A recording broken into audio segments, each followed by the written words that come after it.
So welcome back to this channel. In this class video, I'll be taking you guys hybridization. Okay, so hybridization, which is a particular topic in Chem101. Okay, now these are the outlines of this class. At first, we talk about the definition, what you need to know about hybridization. Then I'll give you guys extra knowledge. Okay, I'll give you guys extra knowledge. There are some important things you guys need to know.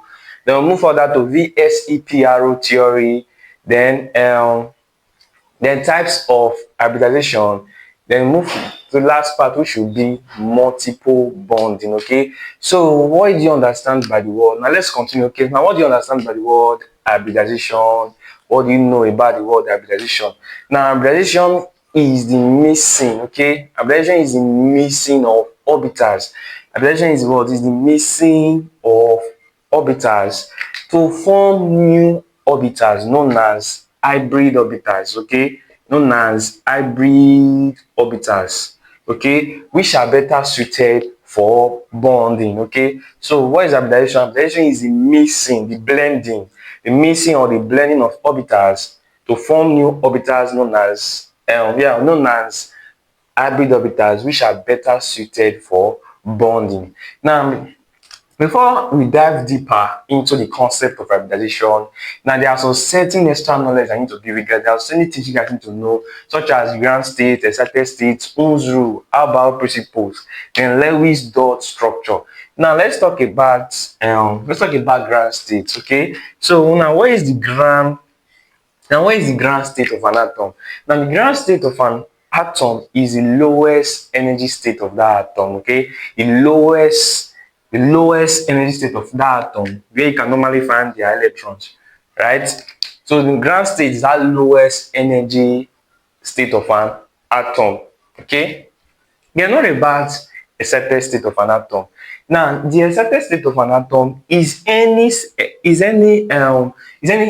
higher energy state above any state above the ground state is known as the excited state. Okay, excited state is the higher energy state of an atom, whereas ground state is the lowest energy state of an atom, which is known as what, ground state, whereas excited state is the highest energy state of an atom. Okay, or any energy state above the ground state. Okay, yes, an atom is said to be in an excited state when that atom absorb energy such as light or photons or heat. Now when an atom absorb energy, electrons that are normally found in where, I told you guys, electrons are normally found in the ground state of an atom, right? When an atom absorb energy such as maybe photons or light, when an atom absorb energy, the electrons will move towards to any higher energy state. When an atom is said to be in an excited state when it absorb energy. When an atom absorb energy, the electrons normally found in the ground state will move to an higher energy state. So they can either move to this place or this place or this place. Okay, so that atom is said to be in an excited state when the electron move from the ground state to any higher energy state above the ground state. Okay, yes, so please, this part is important. Okay, yes. Now before I continue further let's move to Hund's rule. Let's do Hund's rule first. Okay, let's move to Hund's rule. I'm talking about ground state to be the lowest energy state of an atom, then excited state to be higher energy state of an atom, right? Yes, any energy state above the ground state is known as an excited state. And I told you guys that an atom is said to be in an excited state when it absorbs energy in forms of a photon, and the electron move from the ground state to the excited to any energy state above the ground state, right? Yes. So now let's talk about Hund's rule. Okay, let's talk about Hund's rule. Now before I move to Hund's rule, we need to first talk about about principle. Okay, we need to first talk about principle before we come further to Hund's rule. Okay, so now Hund's rule, about principles. Now about principles state that in the building up of an atom, in the building up of an atom, or in the filling up, okay, you can say in the building up of an atom or in the filling up of an atom, electrons enter into orbitals in order of their increasing energy. Okay, that is about principle. It state that in the building up of an atom or in the filling up of an atom, electrons enter into orbit in order of that increasing energy. Now let me break this down. What is about principle usually is saying? It's saying that when filling the orbitals of an atom, when filling it with electron, we need to fill the orbital with the lowest energy first before we move to the orbital with what?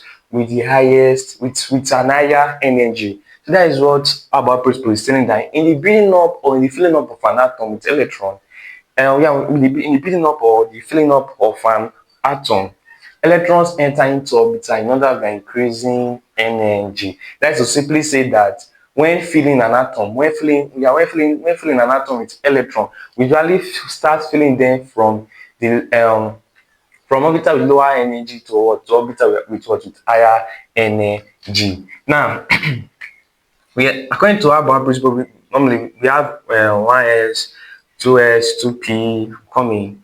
Okay, all right. Before I forget, Hund's rule, Lewis dot structure. Okay, so we have 1s, 2s, 2p, right? 3s, 3p, 3d, 4s, 4p, 4d, even 4f. Then 5x, 5p, okay, 5d, and so on. Then 6s, 6p, 6d, and so on. Okay, now you can just be going. Now, what is about principles telling us? About principles telling us that these are the orbitals, right? These are the orbitals of an atom, right? This is not all of them, but these are the orbitals of an atom. He said that when we want to fill this atomic orbital, we need to fill them in order of their increasing energy. We need to fill the ones with lower energy first before we move to the ones with higher energy, right? Yes. So something like this, right?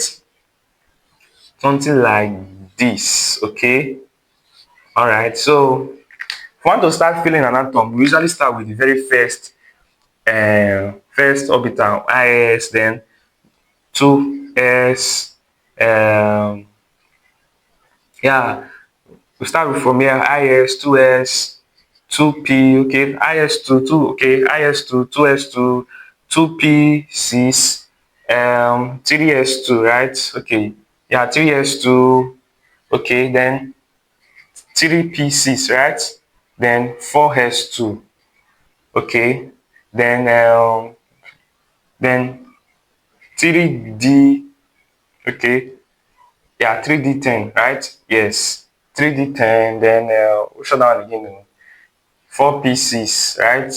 Then 5s2, and so on, right? 1s2, 2s2, 2 pieces, 3s2, yeah, 3 pieces, 4s2, 3D10, 4 pieces, 5s2. Now instead that when we want to fill this orbital, we want to fill atomic orbital, we usually starts with the orbital with what? We want to fill orbital with electron, we usually start with the orbital with what? With lower and with the lowest energy level first. We'll fill this one first. Fill it 1, 2. This one can only carry 2 electrons. We fill this first one, is, fill it with 2 electrons. Move to the second one, fill it with 2 electrons. Move to the third one, fill it with 6 electrons. So as we move, let's tell you that this one has this orbital has a higher energy level than has an higher energy than this. This one has an higher energy than this one, so and so on. So that is what about principle is telling us. Okay. Now I'll move to Hund's rule. Okay. Now we'll move to Hund's rule. Hund's rule. Okay. Please take note of this. Very important. Okay. I told you guys Or you need to know about ground state of an atom, that is the lowest energy state, excited state, then Albert principle. Now move to Hund's rule. Now what this Hund's rule is telling us? Hund's rule is telling us that in a degenerate orbital, in a degenerate orbital, these are orbitals, oh, these are orbitals. Okay, it said that Hund's rule said that in a degenerate orbital, we feel singly first. We feel singly first before what? Before pairing. Okay? Before pairing. Okay? So that is what Unzru is saying. Unzru is saying that in a degenerate orbital. Now, a degenerate orbital, what is a degenerate orbital? Orbitals that have equal energy. The word degenerate means equal in energy. Okay, so Unzru said that in a degenerate orbital, we feel singly first before pairing. Right? Now let's start with this one. IS. Okay. Okay, one S2, right? Okay. So I'm coming. 1S2 and 2S2. Then okay, let me do this 1S. Okay, 1S, 2S. Okay, the next one is 2P, right? Yes. The other one is okay. Now let's continue now. This is IS, right? This orbital is IS. And IS can take how many electron? 2, right? 2S can take 2 electron.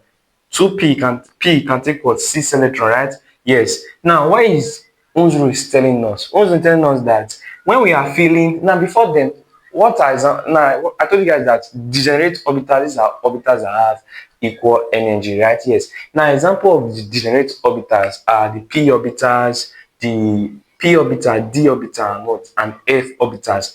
S orbital is not a degenerate orbital, okay? So this S, they are not degenerate orbital, okay?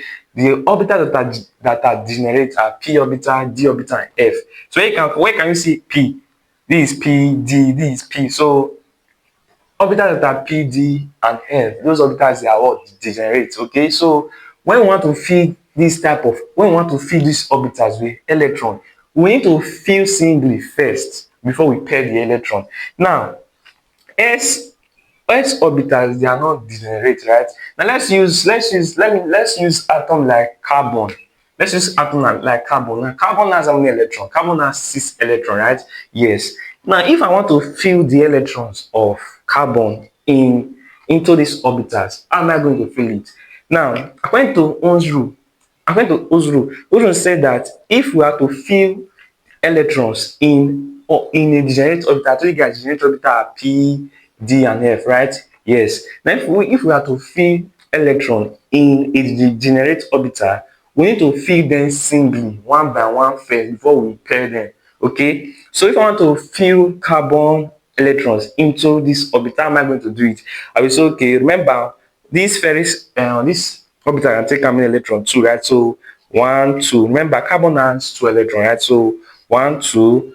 I mean, carbon has 6 electrons. Okay, so 1, 2, then 3, 4. This other one can still take 2 electrons, right? 3, 4. Now, once we get remaining 2, right? Remaining 2 electrons, right? Now, once we get to a degenerate orbital, we cannot just do it like this. We cannot just spare the electron. No. What Unzru is telling us that it's saying when filling in a degenerate orbital, we fill singly first before we pair. So if I need to I will need to fill the electrons singly first before I pair them. Okay. Now let me use let me use sodium. Let me just use sodium. Okay, sodium has how many electrons? Sodium has 11 electrons, right? So now let's continue. Let me just use sodium. Okay, 1, 2, 3, 4, 5, 6, 7, right? Now it was telling us that if you want to fill degenerate orbital, we need to fill the electrons singly first. We need to fill them one by one first. Once we get to a degenerate orbital, okay. So 1, 2, 3, 4, 5, 6, 7, right? Then before we pair 8, 9, 10, right? So I'm coming. Okay, 3s. Okay, 3s. 11. Okay, so that is what Unzru is telling us. Unzru is telling us that in a degenerate orbital, we fill singly first before we pair, before pairing, right? So if you find out that, yeah, when we start feeling, we pair them, right? We pair them. But when we get to the p orbital, we feed them what? We feed them singling first. We feed them one by one. We feed them first before we now pair, like we feed them singling first before we now but pair them with electron. So that is what Hund's rule is telling us, okay? So that is just it. That is just it, okay? Then look at that part. Okay, so I've told you guys about ground state of an atom, told you guys about the excited state of an atom, told you guys about principle, right? About principle. Then I told you guys about Hund's rule, okay? So now let me summarize everything. I told you now, because we need to get back to hybridization, okay? So told you guys about ground state, told you guys about excited state, told you guys about um about principle, told you guys about Hund's rule. Now for this Lewis dot structure, we'll come to that later, okay? So now let's move back to hybridization. Okay, let's move back to hybridization. Okay, so remember Hund's rule. What did this rule tell us? Hund's rule told us that when we are feeling a, okay, I'm coming. Let me, for those that might not understand. Now, this is a degenerate orbital, right? Any orbital that is P, D, or F, those orbitals are degenerate. So what is Hund's rule telling us? Hund's rule is telling us that when we are feeling, when we are filling an atom, once we get to degenerate orbital, we need to fill the orbital singly with electron first before we now pair them. All right? Yes. So that is just it. Okay. So we feed them singly first. Let's say I want to do atom of oxygen. Oxygen atom has how many electron? 8 electron, right? So if I'm to fill the atom of, or if I'm to fill the atom of oxygen. And if I'm to feed this orbital, remember oxygen has 8 electrons, right? We feed S based on the fact that S orbitals are not degenerate. So when we are filling them, we pair them. 1, 2, 3, 4, we have paired them, right? 4, then 5. Once we get to the degenerate orbital, we feed them singly first. 5, 6, 7. Then before we now what? Pair 8, right? So that is just it. So that is what about Hund's rule. Then about principle, I've explained about principle for you guys. Now move back to hybridization. Now I tell you guys that, okay, let's not forget about Lewis dot structure. We'll get to that later. Now I tell you guys that hybridization is what? Is the missing of orbitals to form what? To form new orbitals known as hybrid orbitals, better suited for what? Bonding, right? Now let me explain this further. Now let's use carbon as an example. Carbon, remember carbon has how many electrons? 6, right? Yes. Now this is the electronic configuration of atom normally, of carbon normally. 1s, I'm coming 2s, then 2p, I'm coming. All right. Now this carbon has 6 electrons, right? So 1, 2. Remember these two orbitals, they are not degenerate, right? So once we are filling them, we pair them 1, 2. Then that fill this one, then I'll still pair it 4. Then once I get to the degenerate orbital, I will not pair. I will fill them. I will fill each of them first with one electron before I will not pair them. Okay, that is if there is still more electron. Now 1, 2, 3, 4, 5. Am I going to pair? No, I need to fill them first. 6. Okay, there's no more electrons, so we'll stop like this. So this is the electronic configuration of carbon. 1, 2, 3, 4, 5, 6. Now this is the electronic configuration of carbon in ground state, right? In ground state. Now what did I tell you guys? Now what did I tell you guys happen in ground state? In ground state, that is the lowest energy state of an atom, right? The electrons are usually there in the lowest state, right? Yes. Now, what about excited state? I told you guys that excited state, I want to be in excited state when electrons move from what? From that lowest energy level to a higher energy level, right? Yes.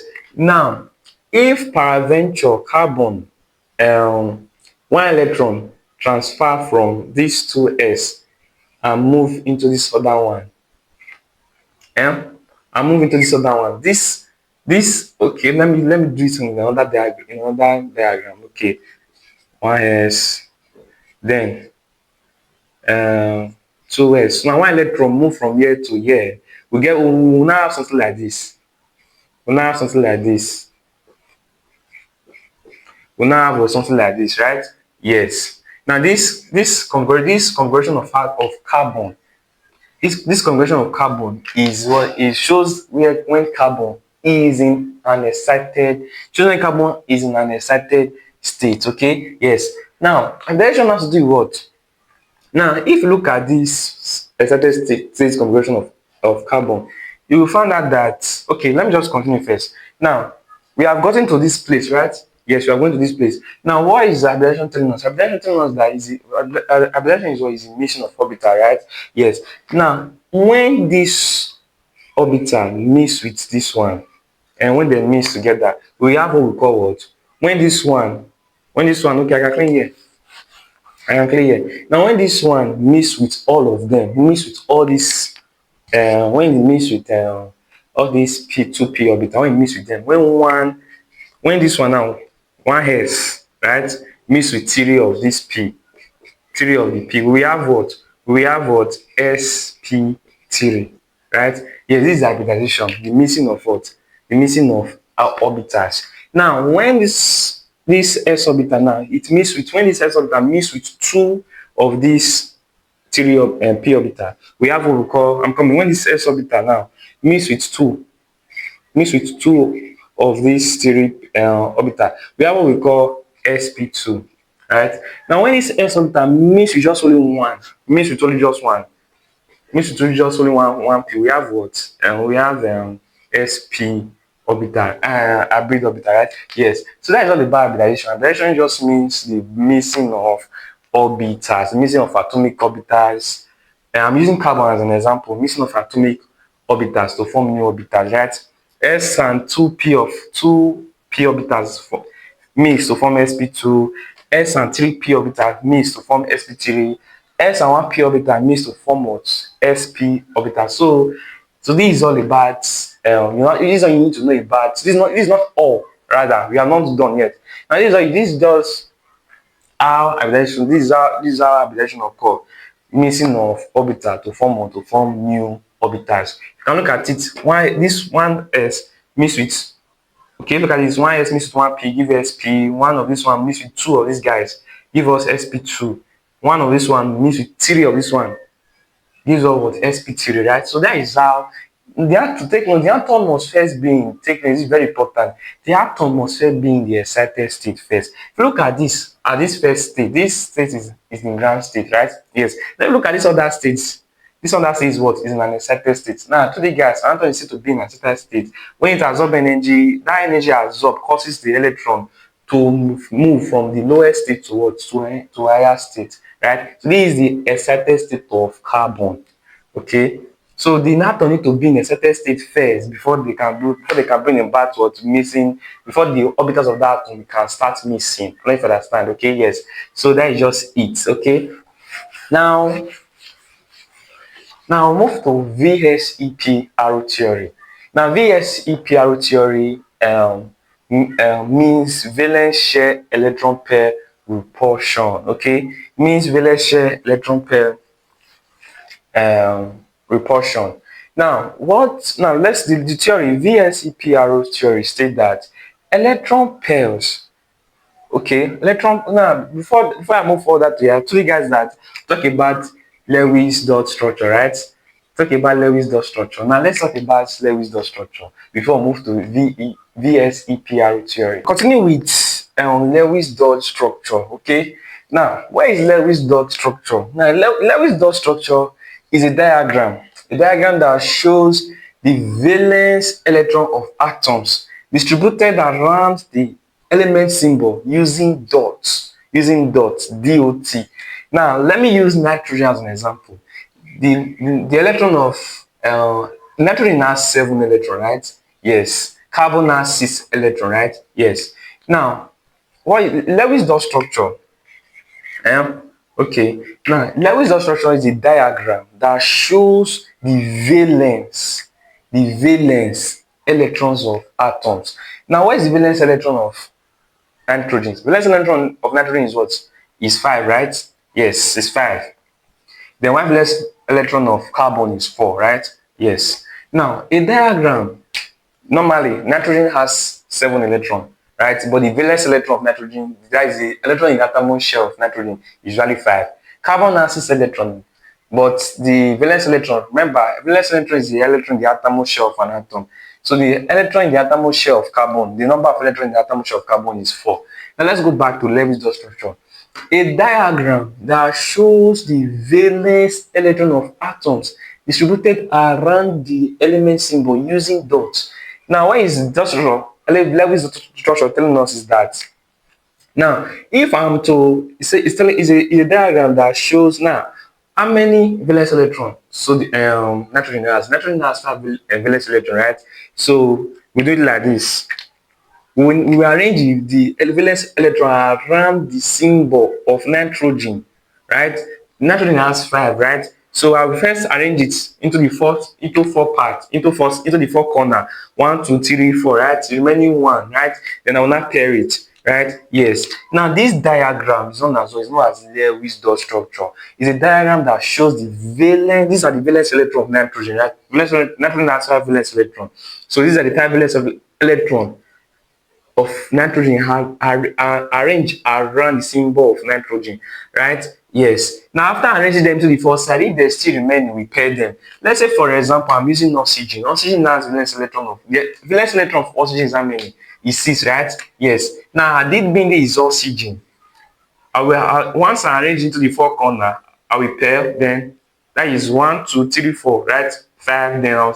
Then the remaining electron I'll still pair, right? Making it 6, right? Yes. So when let's say when the number of electrons is many, once you have arranged into the first corner, then you start pairing them as well. Okay, now the Lewis structure is a diagram that shows the valence electrons of atoms distributed around the element symbol using what? Using dots. Okay, using what? Using dots. Okay, so once we arrange the electrons around the symbol and there are still remaining electrons, we start what? Pairing them, right? We start pairing them. Okay, now that is what happened here. We arrange naturally has five valence electrons, right? We arrange them into the four side. What was remaining one, right? Then I start repair them, right? Yes. Now under Lewis dot structure, before we move to this place, so because we need to know the Lewis dot structure first before we move to this VSEPR theory. Okay. Yes. Now this paired electron here in this Lewis dot structure, this paired electron is known as what? It's known as lone pair. Please, very important, known as lone pair. Okay. Now, if you look at this other three electrons that are not pairing, now these are the three electrons. Let's say in ammonia, remember ammonia is NH3, right? Three hydrogen bonding with what? Bonding with nitrogen, right?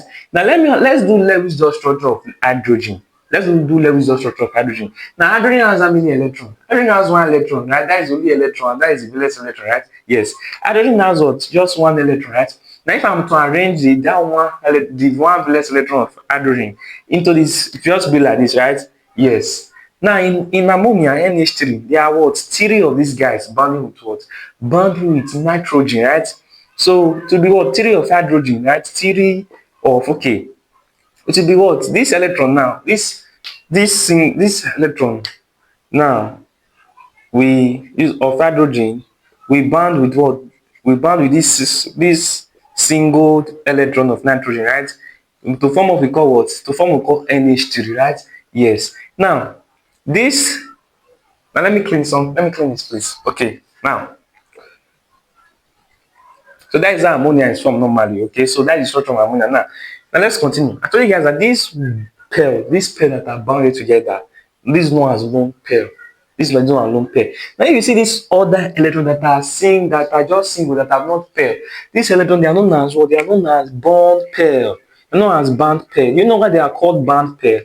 It's because they are the electrons that we bond with and the electrons of any other element. For example, hydrogen, right? Yes. If now this there is called band pair because it's these are the electrons that we pair with what? That we bond. Lone pair don't bond. Lone pair don't bond. Like you don't bond with electrons of other elements. Okay. Bond pair are called band pair because these electrons they are usually the one that bond with the electrons of other elements, right? We have the electron of other the electron of other with the electron of other elements. Okay. Yes. So if you look if we This will not be what this is now what NH3, right? Yes, so this is structure, this is how ammonia looks like, right? Yes, but we are not done yet. I'm just explaining something for you guys. Okay, now you guys know what it's called what? Do you guys know what it's called bond pair, right? So you guys know what it's called bond pair. You guys know what it's called lone pair. Please, lone pair and bond pair is different from pair and no-pair electron, okay? I will tell you guys that one later. Lone pair and bond pair is different from pair and no-pair electron, okay? Yes. Now this is lone pair, right? Yes. The valence electron of that element are bound together, right? They are known as lone pair. In bond pair, that valence electron that usually bound with valence electron for another element, bond pair. Let's move to VSEPR theory, which is very important, okay? Now, VSEPR theory means valence share electron pair repulsion.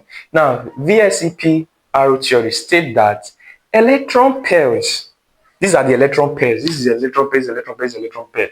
Now, lone pair, bond pair. Now, electron pairs are around a central atom. These central atom, right? Repair each other, and arrange themselves as far as possible to minimize repulsion. Remember, electrons, they are what? They are negatively charged particles. Now, according to electrostatic in physics, like charge, they attract or repel. They repel. Right? Substance that have the same charge, they do what? They repel, right? Yes. Now, if you look at this, what VSEP theory is telling us, that it said that electron pairs around a central atom. We are the electron pairs. Remember, we call this one bond pair, right? Yes, these are the bond pair, the ones that are single. These are the lone pair, right? Now these are the pairs. This electron pair, this theory is referring to are these guys, lone pair and bond pair, right? Now I said that electron pairs around the central atom repel each other and arrange themselves as far as possible to minimize repulsion, right? Yes. Now, this pair, they usually repair each other. These lone pair, bond pair, these are bond pairs, right? Yeah, these are lone pair. They usually repair each other as far as possible. They are as far as what's possible to minimize repulsion. Now, it is this repulsion that determine the bond angle, the bond angle of what of a compound. Okay. Now if we move to this place, if we move down to this place, find out that this LP to LP is lone. Now I'm coming. I can clean this part now, right? Okay, I can clean this part. I'm coming. Now let me show you guys the level structure of oxygen.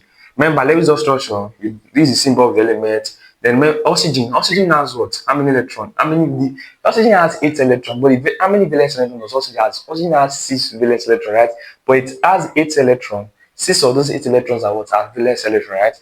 Now, oxygen has 6 valence electrons, right? Yes. Now, what level structure is telling us? We rearrange the valence electron around the symbol of the element, right? Yes. Oxygen has 6, so I've arranged it into the first side. Then I'll need to start pairing, right? 5 and what? 6, right? Yes. Now these ones, they are called what? What did I tell you guys they're called? They are called lone pair, right? They are called what? They are called lone pair, right? Lone pair. Lone pair. Lone pair. Why these ones remaining? They are known as what? They are known as what? They are known as what? Bond pair, right? Yes. Now, let's go back to this place. Remember, they said that the electron pairs, these are the electron pair around the symbol of what? An element. They do what? They usually repair each other. They usually repair. They usually repair each other and arrange themselves as far as possible to minimize repulsion. Now the repulsion force between lone pair to lone pair, this LP stands for lone pair. Repulsion force to lone pair to lone pair is the highest, is very high, it's the highest, okay? It's the highest, like very, very high. It's the highest repulsion. Repulsion between lone pair and lone pair is very high. To the extent that no, we'll get there. To the extent that these two will just repel each other. This will usually affect the bond angle of the compound. Okay. Now the direction, the repulsion between a lone pair to lone pair is greater than the repulsion between lone pair and bond pair. Between this and this, between lone pair and bond pair, between lone pair and bond pair, the repulsion between lone pair. Now the repulsion between a lone pair and a lone pair is greater greater than the repulsion between a lone pair and a band pair. Now this one, so repulsion between a lone pair and a band pair is greater than what? Repulsion between a band pair to a band pair. What is this telling us? This is telling us that I'm coming. This is telling us that I'm coming. Okay. So now this is telling us that these two that will repair their repulsion is so great that is this two their repulsion is so great that they usually move like it's so great that it usually affects the bound angle, right? But it will affect the bound angle of the compound. Now the portion between a lone pair and a bond pair is greater than the portion between bond pair and bond pair. I hope you guys understand. Is very important you guys know this one. Lone pair to lone pair has the highest repulsion. Okay, repulsion is highest. Repulsion is highest in what? In lone pair to lone pair. Lone pair to lone pair. Repulsion is highest to lone pair to lone pair. Then then it's still higher in lone pair to band pair. Okay, still higher in lone pair to band pair, but is lowest. The portion is lowest between a bond pair to a bond pair is lowest to a bond pair to between a band pair and to a band pair. So that is very important. Okay, but just taking that repulsion in a lone pair to lone pair is the highest, followed by this and followed by this. So lone pair to lone pair repulsion is greater than repulsion between a lone pair and a band pair. Then repulsion between a lone pair and a band pair is greater than repulsion between a band pair and a band pair. Okay, yes. Now, how does this affect the band angle of a compound? How does this VSEPR theory that state that electron pair arranges around the central atom repair each other and arrange themselves as far as possible to minimize repulsion? Now, how does this affect the band angle of compound? How does VSEPR theory affect bond angle and shape of compounds? Now, how does this theory that state that electron pair around the central atom repair each other and arrange themselves as far as possible to minimize repulsion? Now, how does this theory determine the bond angle of a compound as well as the shape of a compound? Now, let's use three different compounds as an example. Let's use methane, ammonia, and water. Now, you find out that these three compounds, they have the same hybridization, which is sp3, sp3, sp3. Now, the only difference between these three different compounds is that they have different bond angle. They have different bond angle and they have different shape. Ammonia has a bond angle of 109.5 degree. Don't worry, when we get to the type of hybridization, I give you guys the type of hybridization, their band angles as well as their shape. Okay. Now, how does VSEPR theory affect band angle and shape of the compound? Now, if you look at it, ammonia has a band angle of 109.5 degree. Methane has a band angle of 109.5 degree. Ammonia has a band angle of 107. Then water has a band angle of 104.5 degree. Now, apart from that, we found that methane has the shape of methane is tetrahedral. Okay, the shape of methane is tetrahedral. While the shape of ammonia is trigonal pyramidal, while the shape of water is bend shape. Now, why is it that these three different compounds why is it that though they have the same hybridization, but why is it that they now have different bond angle as well as different shape?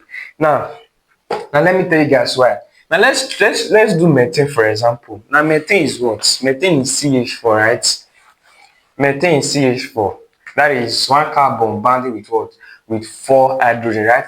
Now remember, according to methane, carbon has how many valence electron? Carbon has four valence electron, right? Yes. Now according to Lewis dot structure, we arrange the four valence electron around the symbol, around the corners of the symbol of the element, right?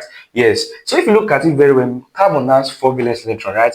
Now when we are according to Lewis dot structure, when we arrange this four valence electron around the symbol of this layer of carbon, you find out that carbon has no lone pair. Yes, carbon has no lone pair. Carbon has 4 band pairs of electron, but it does not have lone pair, right? Yes, since carbon does not have a lone pair, each of these band pair, based on the fact that all parts of based on the fact that carbon has no lone pair, each of these band pair they exact equal um the exact equal repulsion force, right? They all exact equal repulsion force. I don't know if you understand. Okay, they all exact equal repulsion force. Okay, so making the band angle of I'm coming the exact equal repulsion force. Before then, now let's band. Remember, methane is CH4, right? Carbon band with 4 hydrogen, right? So now let's band hydrogen to carbon now. Remember, hydrogen has 1 valence electron, then another hydrogen. Okay, hydrogen has 1 valence electron, then another hydrogen bonding with this electron of carbon, then another hydrogen bonding with this electron. Find out that they will form a single bond, right? Form a single bond, form a single bond, form a single bond.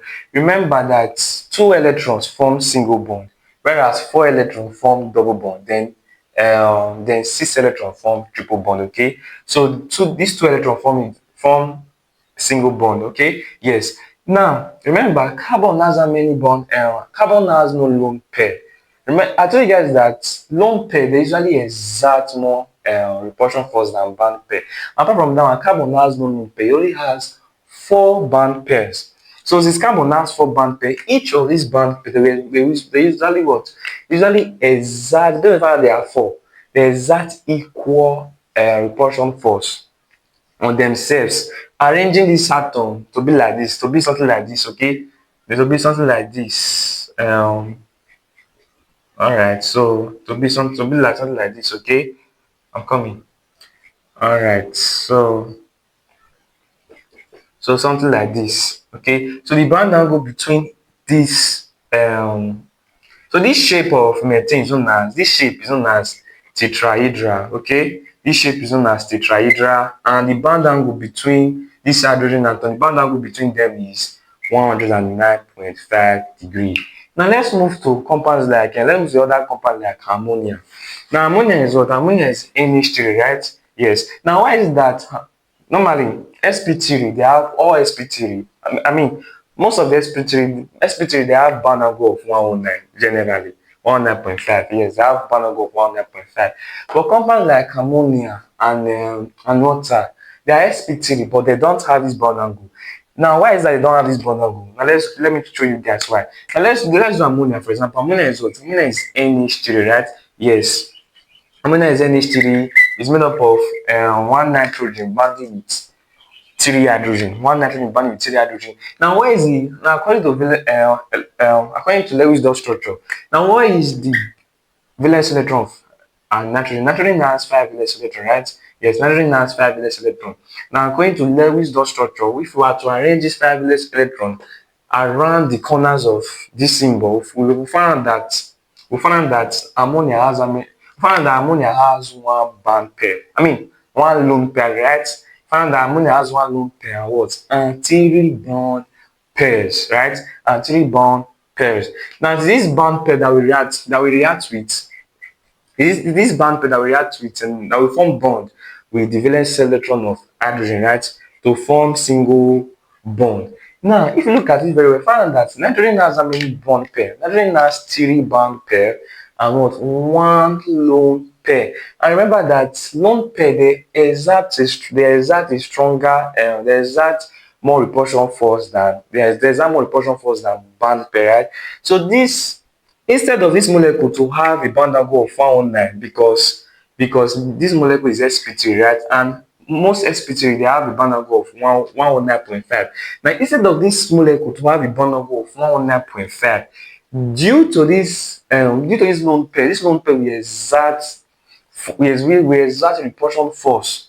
We exert repulsion force on these 3 bond pair, making these 3 bond pair to come closer to each other and having a shape like this. I'm coming.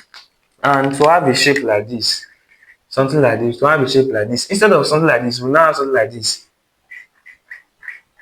To have something like this. Okay, so it's presence of this lone pair that account for the shape of ammonia to be like the lone pair exert a repulsion force on these three bond pair, making these three bond pair to do what? To come closer to each other. I don't even understand. The lone pair exert a repulsion force on the bond pair, making them to come closer to each other and decreasing the angle. Normally, ammonia should have been something like this, 109 point. The bond angle between the hydrogen is supposed to be 109.5 degree. Yes. And due to this lone pair that exert repulsion force on these three bond pair, the bond angle of ammonia now reduced from 109.5 to what? To 107. So the angles, the angle between each of these guys is now what? Is now 107 degree. Okay, so this is why ammonia has a bond angle of 107 degree. Okay, now apart from that, it's also because it's as a result of this reason that ammonia has a shape. The shape of ammonia becomes trigonal pyramidal. Okay, so it's because of this lone pair, because of the presence of this lone pair that causes the bond angle of nitrogen to reduce from or we can see the bond angle of ammonia to reduce from 119.5 to what? To 107. And it's also because of this lone pair that the shape of, instead of ammonia to have the shape of tetrahedra, the shape of ammonia is now what? Is now trigonal pyramidal. Okay, now let's go to the next compound, which is water, for example. Now, let's do water. Now, water is what? Water is H2O, right?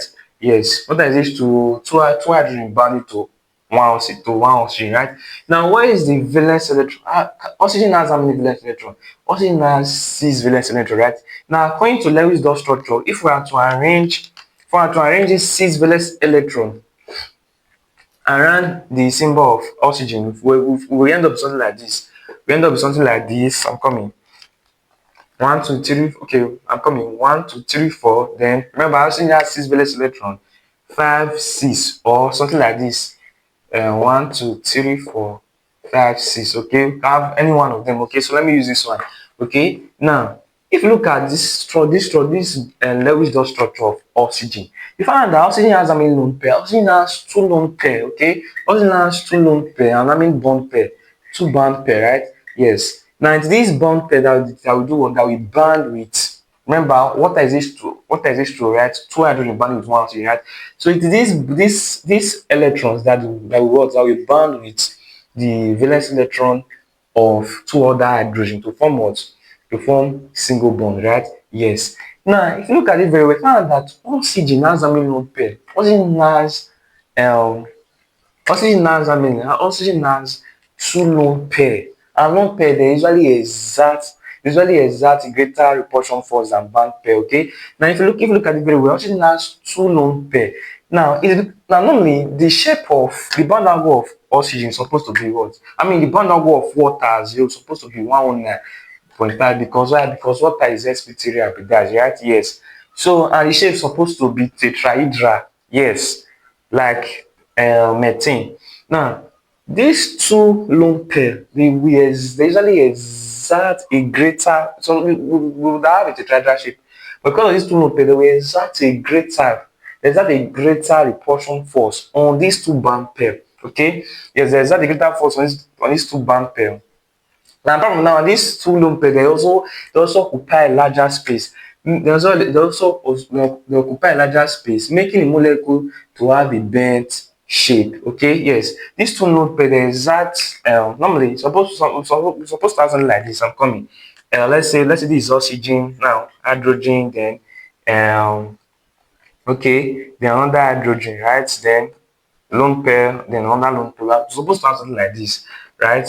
Yes. But if you see these 2 lone pair, there is that a force, there is that a greater repulsion force on the 2 bond pair, making the 2 bond pair to come together to form something like this, to form something like this, which is a to form a V shape. Okay, to form a V shape angle or a bent angle. Now if you now look at water like this as you, water has a bond angle of what? The bond angle between these two hydrogen Instead of it to become 109, it's now reduced from 109.5 to 100. Okay, let me show you this for that coming.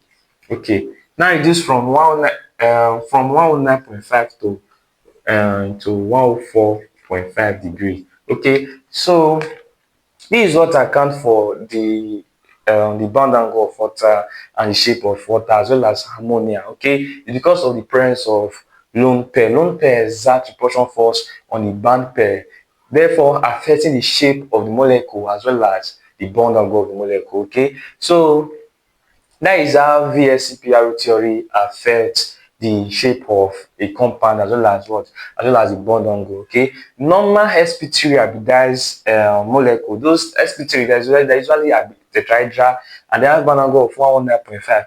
Now, but if that molecule, if that molecule has a lone pair, has one lone pair or two lone pair, those lone pairs usually affect the shape of that we affect the shape of that molecule, causing the molecule type to causing a decrease in the bond angle of the molecule as well as a change in shape of the molecule.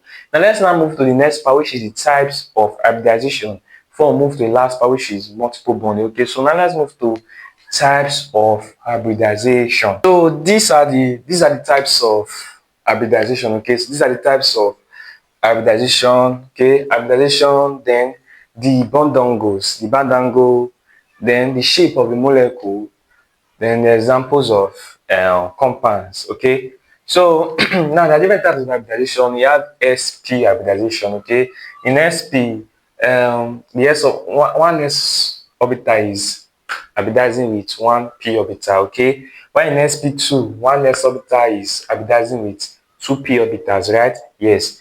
In sp3 one s orbital is what? One s orbital in sp3 is hybridizing with what? 3p orbital, right? So the total number of orbitals will not be what? Will not be 4. Okay. So in sp, one s is hybridizing with p, right? So the total number of orbitals will not be 2. Then here, one s orbital is hybridizing with 2 p orbital, form sp2, right? And total number of orbitals will not be 3. So that is just it. Then in sp3d, one s orbital is hybridizing with 3p orbital plus 1d orbital. In sp3d2, one s orbital is hybridizing with 3p orbital and 2d orbital. In sp3d3, one s orbital is hybridizing with 3p orbital and 3d orbitals. Okay, yes. So there are still more. So these are the types of hybridization: sp, sp2, sp3, sp3d, sp3d2, sp3d3. Okay, so the bond angle of sp is usually the ideal bond angle is 180 degrees. Okay, yes. So 180 degree, and the shape of the molecule is usually linear. Now example of such molecule is beryllium 2 fluoride, carbon 4 oxide, and ethane. Okay, yes, ethane is linear. The shape of ethane is linear. Yeah.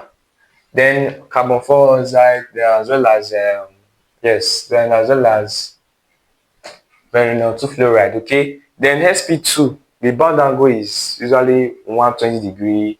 Then the shape is trigonal planar. Okay, sp2, the bond angle is 120 degree. Please take note of all this. Then the shape of the molecule is trigonal planar. Okay, it's trigonal planar. Then now it can also be bent. The shape can also be bent. That is if the molecule has one lone pair. Okay, remember previously I told you guys that molecule like water, ammonia, they have sp3 hybridization. Yes, ammonia, water, they have sp3 hybridization. Yes, yeah, but they are not tetrahedral. Yes, they are not tetrahedral, and their bond angle is not 109 because of the presence of lone pair, right? Yes. So that is what happened here. If you look at it, sp2 orbital normally they have band angle of 120, right? Yes, they have band angle of 120. Then the shape is trigonal planar. Yes. But if these molecules, if they have one lone pair, the shape will not be bent. I don't know if you understand. So they can also be bent when they have one lone pair, just like water and ammonia, right? Yes. Water is sp3 water is sp3, right? Yes. But does it have the band angle of 109? No. Well, the band angle of water is 104.5, right? Ammonia is sp3, but does it have the bound number of 109? No, it has the bound number of 107, right? Yes, because of the presence of one lone pair. While water has the bound number of 115, but it is sp3 because of the presence of two lone pair, right? So yes, that is just it. So sp3, the bound number is 109. So they can be tetrahedral, right? Yes. They can also be trigonal pyramidal when they have one lone pair, for example, ammonia. Then can also be bent shape. The shape can also be bent when they have two lone pair, for example, water. So example of sp3, methane. Okay, I'm coming here. An example of, let me go back to sp2. Example of sp2 is boron trifluoride. Then I think this one is carbonyl dichloride also. Yeah, carbonyl dichloride also. Then yeah, then carbonyl dichloride. Then examples of sp3, we have methane, we have water, we have methane, we have water, we have ammonia. Yes. Then under sp3d, the bond angle is kind of be 90 degree and 120 degree or 180 degree. Now, the shape of this molecule, their ideal shape is trigonal bipyramidal. Okay, their ideal shape is what? That is sp3d. They have one angle of 90, 120, 180, and their ideal shape is trigonal bipyramidal. But if they have two lone pair, their shape will be what? T-shape. Okay, so example of molecule that have sp3d hybridization is phosphorus pentachloride. Okay, yes, phosphorus pentachloride. Then move to this one, sp3d2. The bound can be 90 or 180. Their shape is octahedral. Okay, so it can also be square pyramidal. That is if they have one lone pair. Example of molecules that are sp3d2 is sulfur hexafluoride. Sulfur hexafluoride is a non-tetrafluoride. Okay, yes. The last part, sp3d3, the bound can be 90 or 180. Then their ideal shape is pentagonal bipyramidal. Okay, example is iodine heptafluoride. Okay, yes. Also take on that boron pentafluoride is sp3d2. Then phosphorus trifluoride is sp3 hybridization. As sp3 hybridization. Okay, so that is just it. Okay, now let's move to the last part. The last part of this class is multiple bonding. Okay, is multiple bonding. Okay, know that there are three types of bond. We have single bond, double bond, and triple bond. Okay, so multiple bonding, that is more than one, right? So we have double bond and triple bond. These are example of multiple bondings. Okay, so before I will talk about the double bond and triple bond, you need to first understand sigma bond and pi bond. Okay, yes. Now, what are sigma bonds? Sigma bonds, they are bonds formed by end-to-end overlap of orbital. For example, sigma bond is formed when s orbital overlap by end when they are formed by end to end overlap. Okay, they are end to end. Okay, so with another s, so you find out that it is their end, right? They are end to end. So when they are formed by end to end overlap. Okay, so this is sigma bond. Okay, sigma bond, this is sigma bond can be formed like this. Also, sigma bond can also be formed when an s orbital overlap with a p orbital.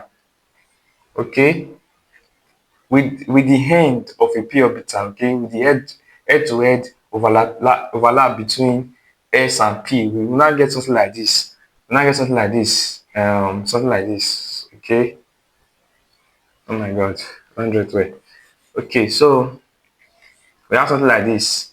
I'm coming. How am I gonna draw this? Okay, so yes, so sigma bond is formed by the end to end, must be end to end. Okay, end to end overlap of orbitals. So when s and p, when they overlap, their end overlap with a sigma bond is formed. Okay, yes. Also, another one, sigma bond can also be formed when two p orbital also overlap, they are end to end. Okay, so when two p orbitals, okay, when they come in, this is how p orbital looks like.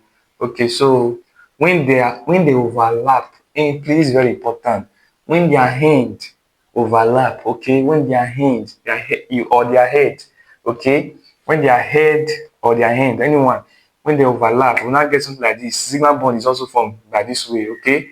So sigma bond is also formed like this. Okay, I'm coming. All right.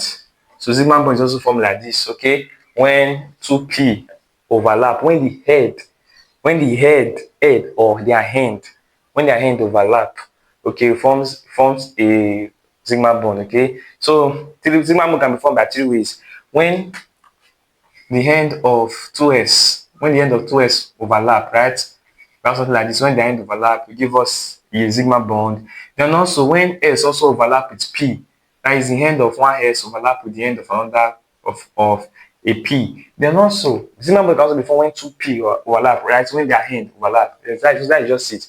Okay, so yeah, sigma bond, they are only present in single bond. Okay, it's only present in single bond. And yeah, they are stronger. They are more stronger than pi bond. Yeah, they are stronger, and they allow free rotation. They allow free rotation. They are stronger. They are only present in single bond. Yes, single bond only has sigma bond. Okay, yes, single bond only has sigma bond. So sigma bond is stronger. It allows for free rotation. Yeah, it's formed by the hand to hand or their head to head overlap of orbitals. Okay, when the head or the hand of one S overlap with the hand of another S, we form a sigma bond. When the head or the hand of one P overlap with the hand of an S orbital, we form a sigma bond. Then also when two P, when their hands overlap, we also form a sigma bond. Now what about pi bond? Pi bond is formed by the side to side overlap of p orbitals only. The side to side. Okay, so this is a p orbital. Now when p orbital, when they overlap side to side, we have something like this. I'm coming. Oh my god. We have something like this. Wait. Okay. So when two p orbitals overlap side to side, okay, side to side, when they overlap side to side, they form what we call pi bond, okay. Yes. So don't mistake it with sigma bond. In sigma bond, two p orbital can also form sigma bond. That is when their hand overlap, okay. But when their side overlap, they form pi bond, okay. So is this only in, yeah, if you can only see pi bond is double bond and triple bond. You cannot see it in single bond. And also pi bond, they are weaker. Okay, pi bond are weaker, they don't allow free rotation. Okay, so that is just it. Now let's move to multiple bond. We have double bond, we have triple bond. The hybridization of double bond is sp2, hybridization of triple bond is sp. Now, double bond has one sigma bond and one pi bond. This is very important. Then triple bond has one sigma bond and two pi bond. So that is the end of this class in hybridization.